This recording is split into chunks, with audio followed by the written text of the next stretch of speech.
enriquecerse con los comentarios de aquellos que se aplicaron para contribuir a su reinvención perpetua. El Talmud continuó siendo a lo largo de los años un proceso creativo ininterrumpido. Desde Jerusalén y Babilonia, el Talmud empieza su largo exilio. Constantinopla, Salónica, Corfú, Mesina, Siracusa, la costa africana. Los judíos se dispersan a lo largo de toda la costa mediterránea, desembarcan en las riberas de Italia, remontan lentamente toda la costa adriática, llegan a las costas francesas y a la península ibérica, llevando consigo su precioso libro como principal equipaje. El Talmud se convierte rápidamente en el portador de la memoria judía en toda la diáspora, y su estudio se revela como el único hogar verdadero de un pueblo sin refugio, sin un puerto base al que regresar. De hecho, el placer del estudio debía compensar las tristezas de su errante caminar, el arraigo al libro, el desarraigo a la tierra. El Talmud sirvió de compensación a falta de una tierra prometida. Así se fundó en Renania, en el siglo X, entre Spira, Worms y Maguncia, el centro talmúdico más importante desde Tiberíades, Jerusalén y Babilonia. Y allí se reunieron los maestros más ilustres. Su fama fue tal que atrajeron hasta allí al que se convertiría en el más ilustre entre ellos, Rashi. Nacido en 1040 en Troyes, Francia, Rabbi Shlomo ben Isaac Charfati, conocido por Rashi, llega a Worms como joven estudiante, y allí permanecerá varios años. Rashi se iba a convertir en el más popular, pero también en el más fenomenal de los rabinos de su tiempo. Fenomenal por su saber, fenomenal por su aportación a la cultura talmúdica. Es aquí, en la yeshiva de Worms, donde lleva a cabo su formación hasta llegar a convertirse en un maestro eminente. Lo atestigua esta silla que fue la suya y que está incrustada en la piedra, como lo estarán sus enseñanzas en el edificio del Talmud, tal y como lo conocemos hoy en día. Se habla del Talmud antes de Rashi y del Talmud después de Rashi. Su importancia fue tal que aún hoy en día no podemos disociar las glosas de Rashi del texto original del Talmud. Un libro dentro del libro. Alrededor del texto de la Mishnah y de la Gemara, que ocupan el centro de cada página del Talmud, encontramos impresos los comentarios de Rashi, que se han hecho indispensables para el estudio porque clarifica un corpus que se ha convertido en algo un poco caótico por sus numerosas adiciones.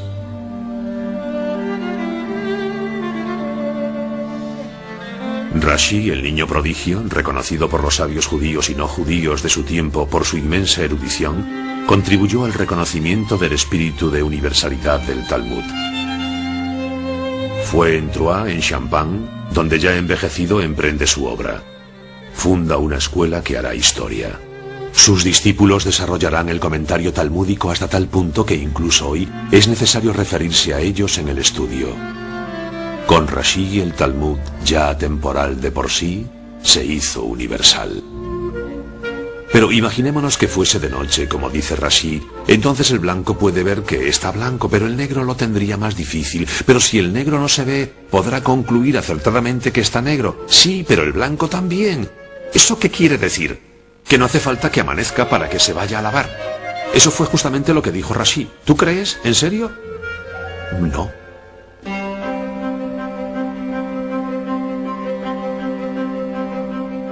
Un océano de luz.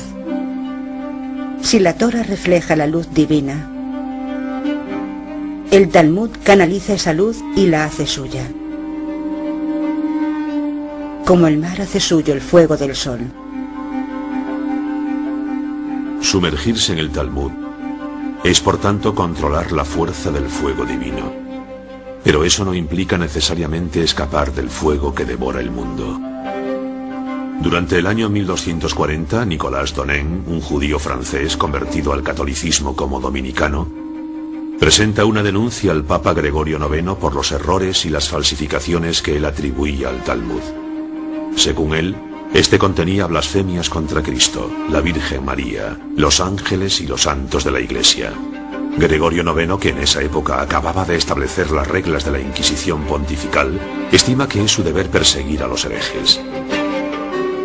El Vaticano exige expresamente al rey de Francia, Luis IX, llamado San Luis, que ponga fin a la perfidia de los judíos suprimiendo todos los ejemplares del Talmud. San Luis ordena que se arrojen al fuego todos los manuscritos judíos.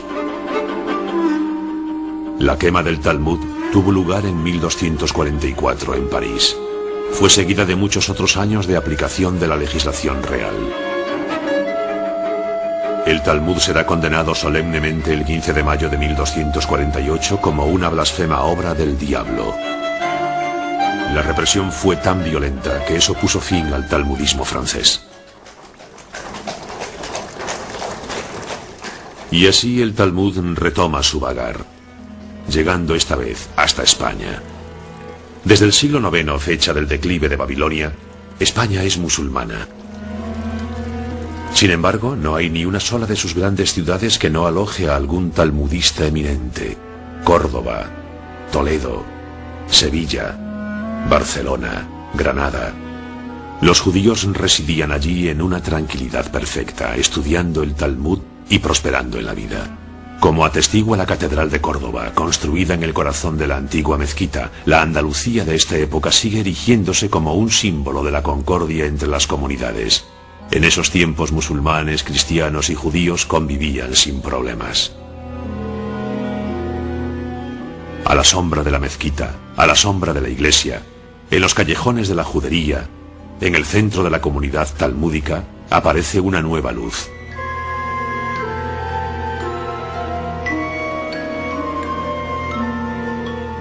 Mosé Maimónides se yergue como una estrella en el firmamento de la Edad de Oro andaluza.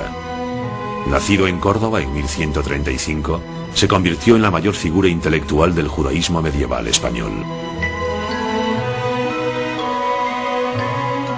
Sus obras, entre las que se halla la Guía de Perplejos, adquirieron una gran importancia a los ojos de todos, judíos, musulmanes y cristianos. Su código de la ley, la Misne Torah, jugó un importante papel en los escritos de los filósofos de diversas orientaciones y de los eruditos religiosos de todas las confesiones, y todo eso durante generaciones. El que lea mi libro conocerá toda la Torah y todos sus comentarios, decía Maimónides sobre su Misne Torah.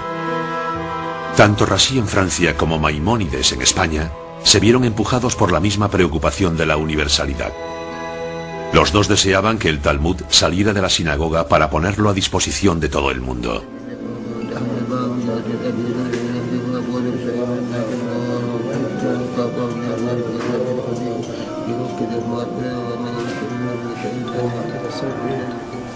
Pero así como Rashi se preocupaba de la clarificación del método, Maimónides deja eso a un lado y solo le da importancia a las conclusiones de los ancianos maestros para conseguir una Torah práctica.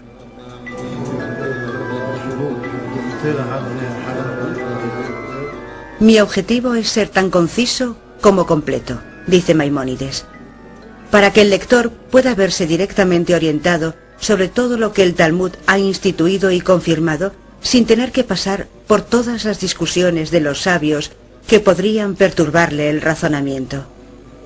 Todo esto para que no tenga necesidad de otro libro que no sea el mío.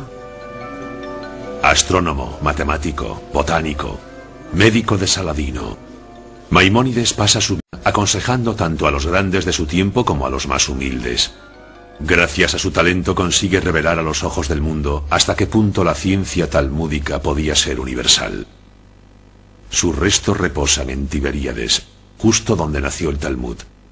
Maimónides se reunió así con sus ilustres ancestros. No fue hasta comienzos del siglo XIII cuando los cristianos unieron sus fuerzas para recuperar España de manos musulmanas. Hablamos de la Reconquista. La unificación de España se produce después del matrimonio de Isabel la Católica y Fernando de Aragón en 1474. Ella conseguirá que los musulmanes sean expulsados definitivamente en enero de 1492. Cogidos en la tormenta de la renaciente Inquisición, bajo las órdenes del Vaticano, los judíos también serán desterrados de España ese mismo año. Huyen salvando del desastre a su única riqueza verdadera, el Talmud. Expulsados de España, los judíos y su Talmud se dispersan. Entre los destinos privilegiados se encuentra Venecia. ¿Por qué Dios dispersa a su pueblo sobre la superficie del mundo?, pregunta el discípulo. Para